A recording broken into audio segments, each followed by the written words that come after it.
All right, it's week 8 in the NFL, and this is OFN Fantasy Football, where we break down some of the key games with the latest injury news, our starting or sitting decisions, and much more. As OFN Fantasy Football on Prime Sports Network starts now.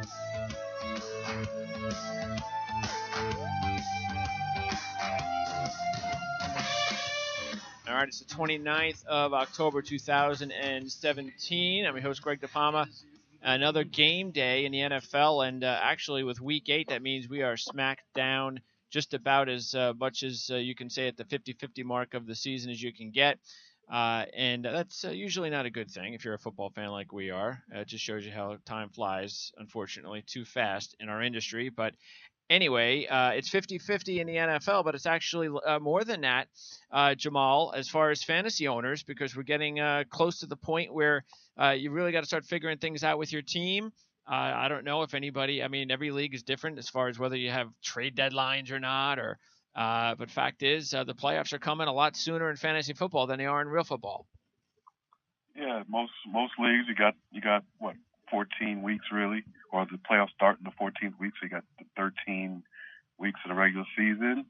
So yeah, it's definitely, there's no question it's crunch time right now. If you're struggling, if you're like 2-5 or something like that, it's time to look for trades or something because time's running out. Yeah, speaking of trades, I went back and forth with our co-host, Dan Weinrich, who's joining us. We couldn't come to an agreement on a deal this week, but we came pretty close, Dan. Yeah, we did. And I came very close to accepting your offer. I think you started off by offering me Doug Martin for Carson Wentz. And then I started saying, well, how about this? And you started saying, well, how about that? And then we ended up not making it there. But yeah. But you never know. Next week's another week.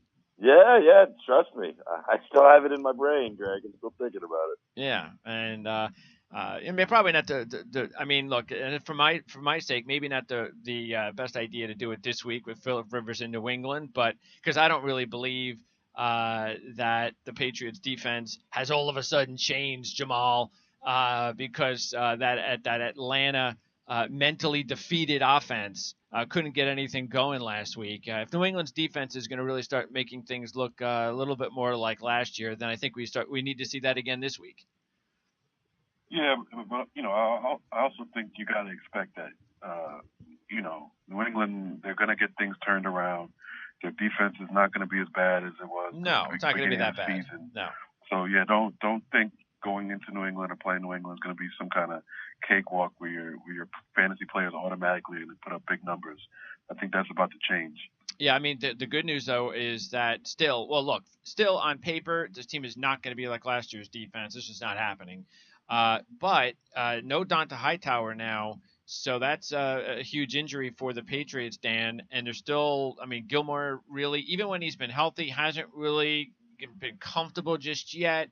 Kyle Van Noy has started to pick it up. He had a great college career, so maybe he's found the right spot. And I'm sure if he can't find it with Bill Belichick in New England, he's never going to find it. And they're going to need a player like Van Noy at linebacker now with Hightower out. Yeah, I mean, this is Belichick's mad genius.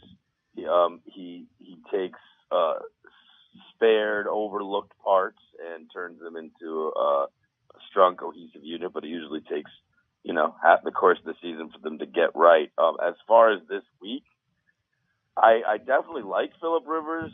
I think he'll have a good game, but I would probably rank him somewhere in the 10 to 15 range as far as ranking all of our quarterbacks this week, and Wentz is in the top 3. Not that I'm trying to push the trade, Greg, but there's definitely a strong difference between starting a Carson Wentz and starting a Phillip Rivers today. And that's the reason I went out and asked for the trade. So, no, I there's no doubt about that. So, and boy, because I have Wentz on my other fantasy team.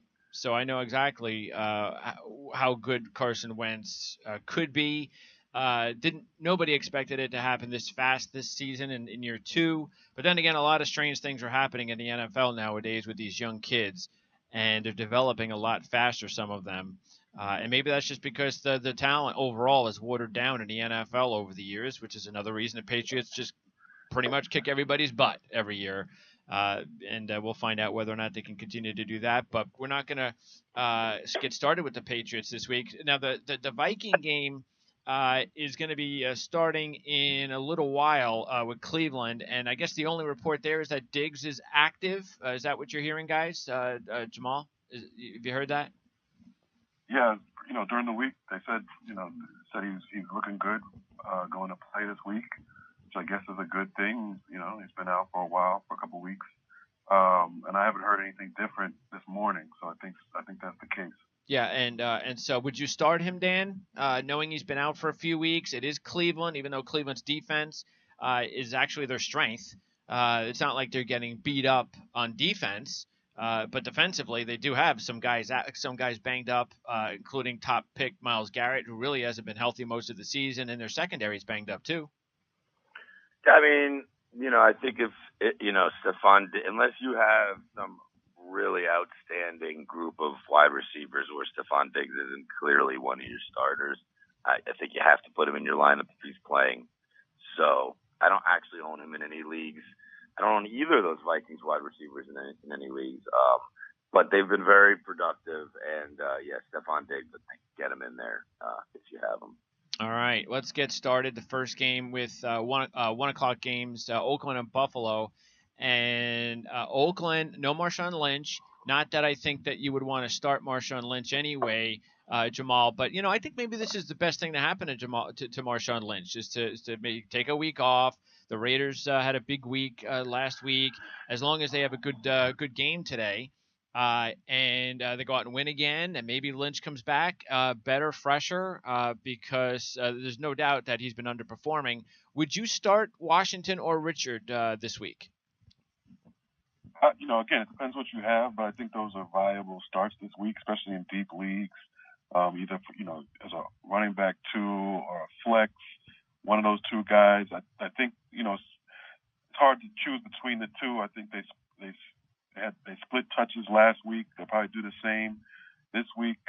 I think Washington had a touchdown last week. He got the goal line carry. So, but I mean, it's very close either way. But if you have one or the other and you're in a pinch, I think you go ahead and start one of those guys because it's a good chance each one will see about, probably close to 15 touches. So it's a safe bet to play one of those two. Who would you go with, Dan? Which one, Washington or Richard? I would go with Richard. I think that he's the more talented back, and I think he's got more potential in the passing game. But, like Jamal said, he wasn't the one they called on for the goal line carry last week. So, it's a bit of a crapshoot. I'll say this. I don't really love either of them playing up in Buffalo this week. I think that's a really tough defense to go up against. And that is true. Yeah, I don't really expect either of them to have big games. I think in all likelihood one of them will have an okay game, and maybe one of them will be irrelevant. But it is, I'm about 60-40 towards Richard. Yeah, I would have probably picked up Richard myself since I have Lynch. If you have Lynch and because I had Richard on my team for about a month this season. But I don't have any room this week. But if I had room, I would have picked him up again only if I have Lynch. But if I don't have Lynch, then I don't think I do it unless I'm kind of desperate, like you said, Jamal. Unless you really do need a running back, maybe you've got somebody a bye week or something like that. And you need somebody to be plugged in there. Richard may not be a bad way to go. But no Marcel Darius. I mean, Buffalo keeps trading all these guys away, and they just keep winning anyway. That was a strange deal. I haven't had an opportunity to go into it too much. It had to me, it looks like it's all contract. So good for the Jags. I mean, they've got a lot of cap space. I was just I mean, they just their defense has been fantastic. I do have them in our fantasy league. They're just putting some of the best defensive linemen onto that team that's already a great defensive line, Jamal.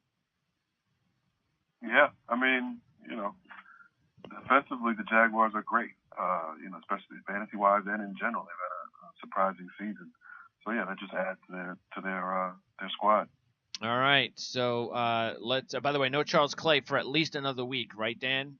No indication that – he's not playing today, so no indication that but we're getting close to when he's coming back. And Do you think he's available in most leagues, or do you think that whoever originally drafted him and he got off to such a great start, there's no way that you should drop him? No, most people are not holding on to Charles Clay. I don't have the number in front of me, but I'm thinking he must be available in about 70% of most leagues, maybe more. But unfortunately, no indications of when he'll be coming back. And this is a guy who's battled knee trouble throughout his career, so I'm not very hopeful. Okay. It's probably going to be something. It very likely could be something that even when he does come back, he's struggling with the injury throughout the rest of the year. So to assume that he's going to pick up where he left off production-wise, I think is probably a little too optimistic. And Jared Cook, I know that he's about 64% owned. In our league, he's not. And even when he had the game of his life last Thursday, Jamal, he still, of course, dropped the touchdown pass, which could have made things a lot easier.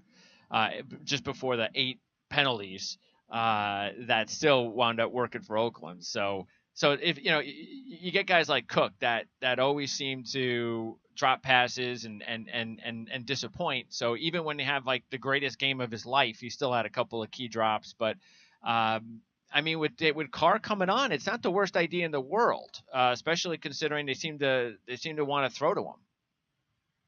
Yeah, he's a decent pickup, I guess. But tight end, there are a bunch of guys on the waiver wire, even in deep leagues that you can look to. You got Kittles. Who else? Croft. There's a bunch of guys on the front, Doyle's available here and there, that I would probably go to over Cook. Okay. Let's go to the next game, and that's the Jets in Atlanta. It's the game you're going to today, Jamal. And what do you do about the running back position, Jamal? What Forte and Powell, what do you do? Basically, same kind of thing as Oakland in terms of Rashard and Washington. Forte and Powell, they're both going to get touches. Forte's healthy now. They're going to keep him involved. Powell, has been injured himself a little bit. But they're both going to play. They're both going to get touches. They just like what happened last week. I think if you have either one, and same thing, if you have either one and you're in a pinch, don't be afraid to play either one of them. They're probably good for about 10 plus points for you. They're not, maybe if you're very lucky, one of them will go off. Which one? Who the hell knows?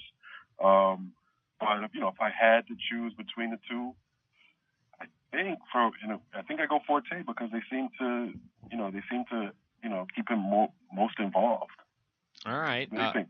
What do you think, Dan? And then also the other running back situation is Tevin Coleman, who I do have in my other fantasy league, and I was planning on starting him again as long as everything seems to be okay, which is what we're hearing. Yeah, he's off the injury report. Get him in your lineup. Tevin Coleman, definitely, must start as a probably, a high upside RB2. But obviously, Devonta Freeman is the man in the backfield in Atlanta, and he should have. I expect he'll have a good game against Jets. Would you go with Forte or Powell, Dan? I mean, like Jamal said, it's real close, but I don't love either of them. But unlike the game we were discussing before, Atlanta's defense is nothing to write home about. So I would expect a big game from maybe one of them. I probably would lean towards Forte. Because he just seems to be, even from the beginning of the season, for whatever reason, since whenever he's in the game, whenever he's healthy, he seems to be the first option. Yeah. So but then again, at the same time, he hasn't had one game where he's been like a workhorse back. So they're definitely going to give the ball to both of them. They might even mix in Elijah McGuire. So definitely a dicey play. If you have other options, I'd look at them. But if I had to pick one, I'd probably go Forte. And I can't believe I'm asking this question, Jamal, but Matt Ryan or Josh McCown? As much as I hate Matt Ryan, fantasy-wise, because he's killed my teams multiple, I still got to go with him over McCown, even though it's possible McCown could have a better day. You never know. I did actually play Stafford ahead of him this week, even though Stafford has a tough matchup with Pittsburgh, who's very tough defense in general, pass defense also. But I decided, I'm so sick of Matt Ryan, I'm just gonna see what Stafford could give me. Well, and it's probably even better news, we would think, for Jet fans with Buster Screen out. So maybe this is the opportunity for Buster Screen and the coaching staff to see what happens when Buster Screen's not in, and Matt Ryan throws for 350 yards. We will see. Yeah, we'll see about that. Which way would you go, Ryan or McCown, Dan? I mean, I'm glad I don't have to make this decision, because sitting here without either of those players on any of my 6 teams, I want to tell you McCown. I kind of feel like McCown he's certainly been trending towards, if you had never watched the NFL before this season, you'd probably think Josh McCown is a better quarterback than Matt Ryan. So I'd say McCown, but if I was really in the situation, I just don't know if I'd have the sack to bench him for Matt Ryan. But it's definitely close. I'd maybe suggest flipping a coin. All right. Carolina, Tampa Bay, and you just don't know what you're going to get out of Carolina, which for Kelvin Benjamin fans or Devin Funchess fans or even Cam Newton fans, it could be aggravating, Dan. So I don't know what you do today with Carolina. Obviously, you play Benjamin, and I'm assuming you play Funchess too, right? Yeah, I mean, look, like always, depends what else you got. If you happen to have, let's say DeAndre Hopkins, Brandon Cooks, and I don't know. Well, I don't know how you'd have all these great players. Or maybe you have Michael Thomas, and then you wouldn't start one of those guys, right? If you have like 3 number 1 wide receivers. But otherwise, I think they're both in your lineup. I know Jamal's got a team where he's got both of them starting every week, right, Jamal? Yeah. I'm very thin at wide receiver.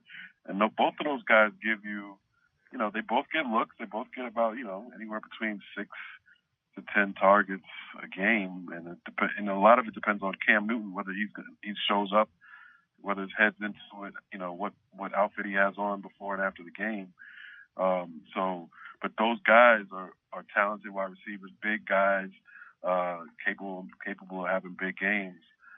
So that's why I play them both, and also the fact that I don't have anybody else.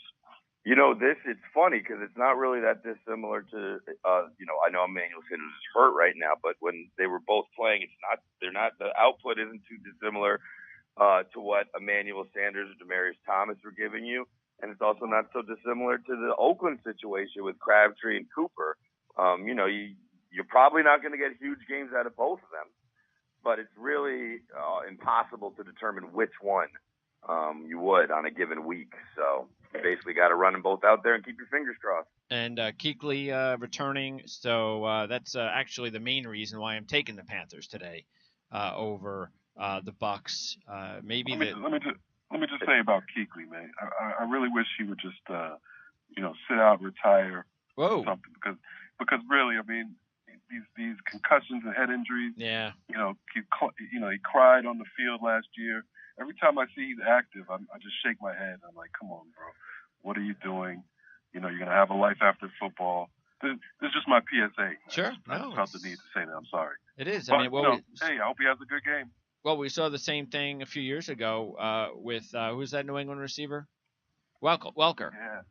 Yeah. It was like, come on. I mean, how can teams even let him play? I mean, you got to just tell especially a guy like Welker, who's around a lot longer than Kuechly has been. All right. Kuechly, a linebacker, taking his more hits. So. Okay. Next up is Dallas, Washington. Big game today at 4:00, and with the two quarterbacks. Who would you rather have, Dan, starting this week, Prescott or Cousins? Back to the future, Greg. Definitely, really. Kirk Cousins has come around, but he has. I've never been a huge fan. I don't love a guy where I don't really know where he's getting his points week to week, and I just feel like he's been a little more up and down. So I would go with Dak. All right. But I'm really curious to see what's going to happen with Washington's receivers. With Yeah. with this whole soap opera with Josh Doxson and Jamison Crowder and Terrell Pryor Sr. Where are they? How are these targets going to get split up? And will anybody finally emerge? And will Rob Kelly finally score more than 4 points in a game? Well, that's not surprising, though. That's why they drafted P. Ryan, and they've got to get a running game for Cousins because they just throw the ball. Now, their offensive line is also a big issue. That's the thing that we have to keep an eye on. I'm not sure what the latest is, but of course, you had almost every lineman on their team was banged up coming into the game today. Now, they do get Josh Norman back, so that would be big against Bryant. So if we've seen Bryant shut down before by like a Patrick Peterson a few weeks ago. But as far as I agree. I think Cousins has got to find a receiver, maybe one of these guys. Likely it should be Doxson. Try to develop a rapport, but he is throwing. He loves to throw to those tight ends, Jamal, and even so that. I still have my tight end situation that I'm going to go down to the wire today because I don't have a whole lot of room. And this is what happens sometimes on your roster when you don't want to dump anybody, but you have to because your tight end is out in Ingram. And I'm thinking about maybe Vernon Davis is not a bad idea. I mean, Davis is like actually playing well, even with Jordan Reed in there. So he's available, and that's a guy that if you need to pluck up for a week is not the worst idea in the world. Yeah, I like Davis as a spot pickup. He actually before last week he was actually more productive than Reed over the last few weeks before that. He wasn't he was only catching about 3 or 4 passes, sometimes 2, but he had anywhere between like 58 and 89 yards receiving. So he was getting big play receptions in the offense, and Reed wasn't really doing anything until last week when Reed had 8 catches, a couple touchdowns, and went off. I have Reed in a couple leagues, so I love that. I'm still wary of Reed. He's very injury prone. Even last week, he had to leave the game a couple times. He was a little banged up, but was able to come back and still produce. But I feel like any minute now, any time during the game, he could go down and out, and then Davis is the lone guy. He will definitely get looks. Davis still has a lot in the tank. So I do think that's a pretty nice pickup if you have to. Yeah, actually, what I'm going to do is I'm kind of just the good news is for me is I can wait until after. I'm going to wait after the 1:00 games or as close as possible to the 1:00 games, see how my competition is doing, and then I can decide at that point, do I really need to make a move here? And if not, I could always wait till the 8:00 games because I've got Darren Fells and Jesse James, I guess. So if I'm once I get through all the early games, I can look back and I go, okay, do I really need my tight end this week that desperately to try to win this week? And if I do, then I'll pick up maybe Jesse James. So I mean, that strategy you guys, I'm sure, have had to deal with before. Yeah, and it's not even unheard of sometimes having an empty or starting a guy on a bye. If you really like your roster and you don't necessarily you're doing well, you don't necessarily need this win for the playoffs. But I mean, it would be an extreme circumstance. Yeah. You definitely try to get someone in there if you can. But certainly waiting for the late game, like you could do what it's not a stretch at all to say Jesse James will have a better game than Vernon Davis today. So, you might as well. You might as well definitely hedge your bets there. Yeah, and because I do have Marvin Jones, that's the guy that I would have to drop because he's obviously playing in that game. And the only thing with Jones is Jamal is that he has these games every once in a while where he does so well. I know he was in your report this week. But then again, he disappears. So it's like you don't know. I mean, you're kind of surprised that he hasn't been more productive with Matthew Stafford. Right. And, he had a big game, his last game prior to the bye week last week. I think, almost like a breakout game, had a touchdown. Hadn't had a touchdown since the first couple weeks. Had about 6 receptions for 80-plus yards, I think. So he really, had a big game. He's coming off of that. You got to think that's a good sign between for the chemistry between him and Stafford. And don't forget Stafford has had decent games, but he's also been inconsistent himself. I think if Stafford is playing well, he's going to get Marvin Jones Jr. involved. So to me, it comes down to the matchup. They're home, which is a good thing, but they play Pittsburgh, who I mentioned before, very good defense. So it all depends on how well Stafford can do and if he can get some time back there to throw the ball. And what's up with Tate, Dan? Because that is also that would play into it because he's been banged up.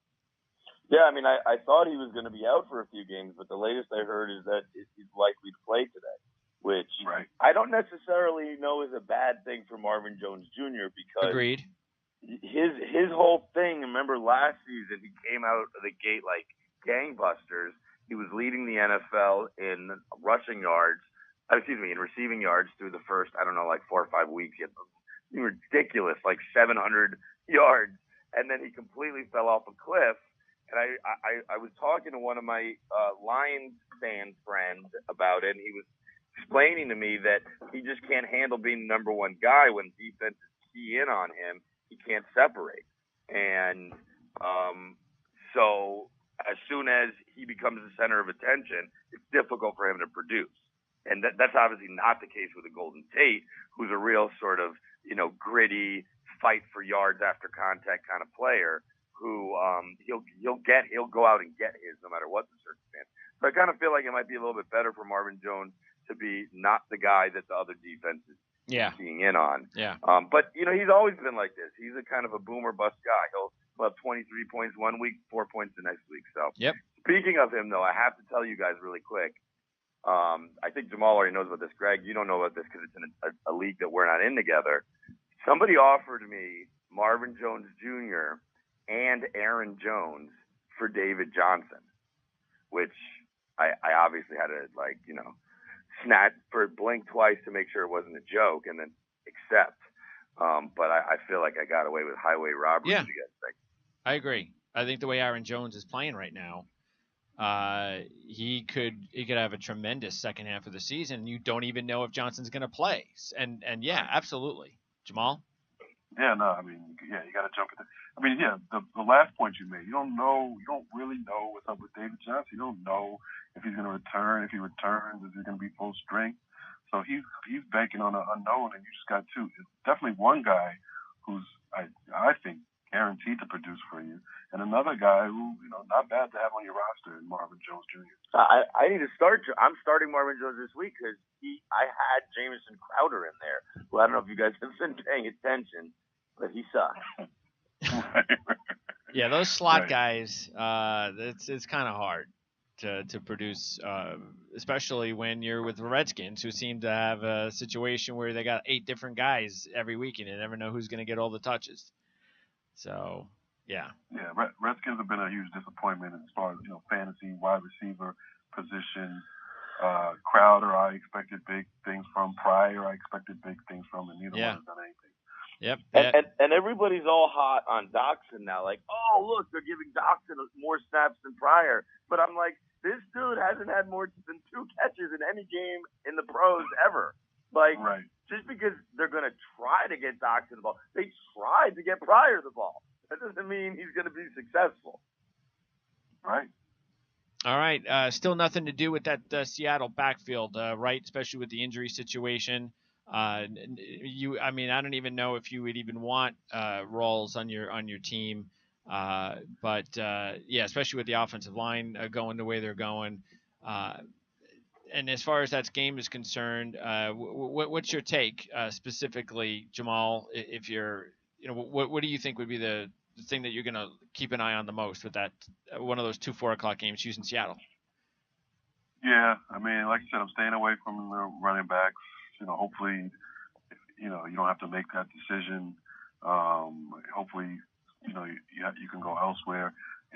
Another interesting thing about Seattle is their wide receivers. Obviously Baldwin is a start, but their secondary receivers, Richardson and Lockett, they've been guys on the waiver wire, been picked up, been dropped, been picked up, been dropped, and have a good game here, slightly good game, and people look to them, for spot starts.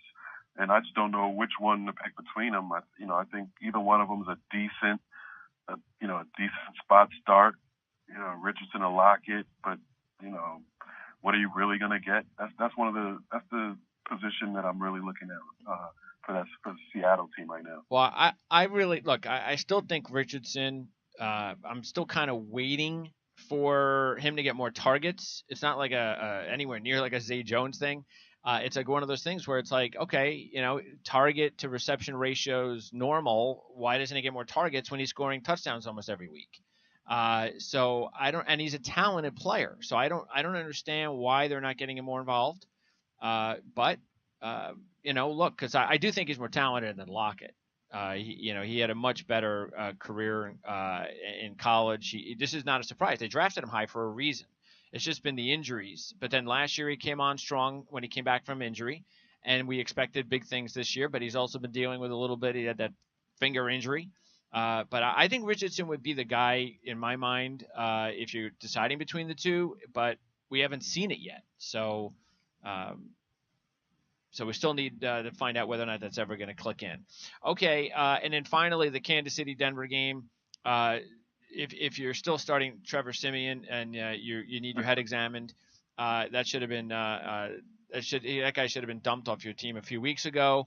And as far as Kansas City, Dan, what do you do at this point? You're still hoping that Alex Smith can produce for you, but you also get your fingers crossed because he's kind of cooled off a little bit at times. He's been a little bit more erratic in the running game too. Everything is. I mean, they've lost 2 straight, but I think they're going to kind of get healthy on Monday night. But it's not going to be an easy healthy because Denver's a really good defense. Yeah, I mean, I think with Alex Smith, he's coming down to earth. Obviously, I think he's still startable, but he's definitely even this week. Would you start him this week? Yeah, I mean, it depends who you have on the who you're debating between. If you have a Philip Rivers or Matthew Stafford, then yeah, you probably go that direction. But if it's between him and a McCown, a CJ Beathard, a Trevor Siemian, he's still a decent start. But I just don't think, I never thought his touchdown output at the beginning of the season was sustainable. But he is a good quarterback. He's more than just a game manager. He's proven that this season. And he has, he definitely has some serious targets between Hill and Hunt and Kelsey. So, I think he's a decent start. Yeah, I mean, he had a good week last week, but that's the Raiders. This is Denver. In our league, the Pigeon Conspiracy looks like he's starting Cousins over Alex Smith. Would you go that way, Jamal? Yeah, I would go Cousins over Smith, especially with the Smith matchup against Denver. But when you think about it, those two are pretty close. Smith has been the better quarterback this year. I think Cousins probably been more productive, on average in his career. Okay. But yeah, for this week I would go Cousins. And this is I like Cousins' matchup better too, obviously. Yeah, no question. Yeah. And by the way, this is also, I think this is it for Jamal Charles. If they don't give him an opportunity to be the man this week, then they're not going to, or maybe he just isn't the man anymore. But you know what? I mean, why don't you try it? Why don't you see it? Why don't you start him and give him as many touches as you can? Give him 15. Give him something because Anderson's a good player, but they need something. They need a spark right now on offense. And I would give Jamal Charles an opportunity this week, Dan. Yeah, I mean, sounds good to me. I wouldn't start him on my fantasy team, but I'd give him a shot. Yeah, no, I think their attitude with Jamal Charles is is to really have him just be a change of pace kind of guy. I think they feel like this is a car with 150,000 miles on it, and if we try to drive it cross country, it won't make it. So we'll see, though. I mean, certainly if C.J. Anderson gets hurt, which he has a history of doing just about every season, true, Charles will get his chance. But I don't know if he's just going to supplant him. Okay. Any decisions this week before we let you go, Dan? Usually you have some start-sit decisions. Do you have any that you're dealing with? I got to be honest. With all the buys this week, I didn't really have much choice. Oh, there goes Isaiah Crowell with a touchdown. So everybody who had him benched this week, that sucks. everybody. First rushing touchdown of the season, mind you. But yeah, no, I mean, with so many teams on the bye, I'm pretty much stuck with the guys that I got. Okay. All right. So, and Dan, Jamal, you set for today? Pretty much. I had a couple of interesting decisions. One of them, I guess, was LeGarrette Blount or Mack, or I guess Gore, but because I have both of them. But definitely, I'm taking Gore out of the mix. So it's really just Blount or Mack. Blount. I came down to Blount was playing San Francisco. It's probably the worst run defense in the league. So if I'm not going to start Blount this week, why do I have him? So I went with Blount. I guess you guys would agree with that. Yes. Agreed. Oh, here, I thought of one. I'll throw at you guys. I mean, I already decided, but I'd love to hear your input. Carson Wentz or Drew Brees?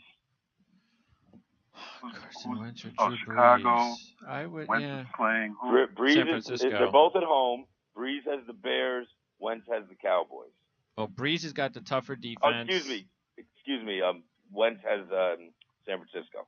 Yeah, Brees has got the tougher defense, and I think the thing that would scare me, Jamal, is the fact that what if it's a blowout early, and maybe he doesn't even throw a couple. Maybe he throws one touchdown pass, and they're already up by 27-0. They go on cruise control, and then he gets pulled in the fourth quarter. I mean, that we've seen that happen a lot. And if that's a scenario that if the Eagles are going to be in this season, this would be the week for that to happen. So, or he can go out there and throw 4 touchdown passes in the first half. So I don't know. Yeah. What do you think, Jamal? Yeah, I mean, I guess you got to go with the hot hand. So I don't have any problem with people going with Wentz, even though I'm not a Wentz is in the Hall of Fame already guy, as I've been hearing for the past couple of weeks. But it's tough. Because Brees obviously is capable of dropping 30 any given week. But I can't be mad at you if you go with the hot hand and stick with Wentz. Yeah. Yes, I'm going with Wentz, and I'm doing it because of I expect both scenarios that you described, Greg. I expect for them to go up quickly, but I expect for them to do it through 3 or 4 touchdowns in the air. Yeah. That just seems to be the way they like to score. Yeah, he's too hot right now to drop him, to sit him for a week. And the Bears have a pretty hot defense right now, so yeah, and plus they're running the ball a little bit more effectively too, the Saints. All right, so that is going to wrap it up, guys. Appreciate it, Dan. We'll see you next week. Looking forward to it, Jamal. I'll talk to you tomorrow. Sounds good. All right, so that'll do it. We'll see you next Sunday morning, and every Sunday morning through the football season with Jamal Murphy and Dan Weinrich right here on the Ourlads Football Radio Network. Don't forget you can check out our show on Monday. That's our weekend review show. It starts at 6 o'clock when we take a look back at the weekend in pro and college football, as well as some fantasy talk with Jamal. And don't forget also to check out Jamal's content every week at ourlads.com for his start of sit-ems, his waiver wire reports, and much more. So for Jamal Murphy, Dan Weinrich, I'm Greg DePalma. We'll see you next time right here on OFN Fantasy Football.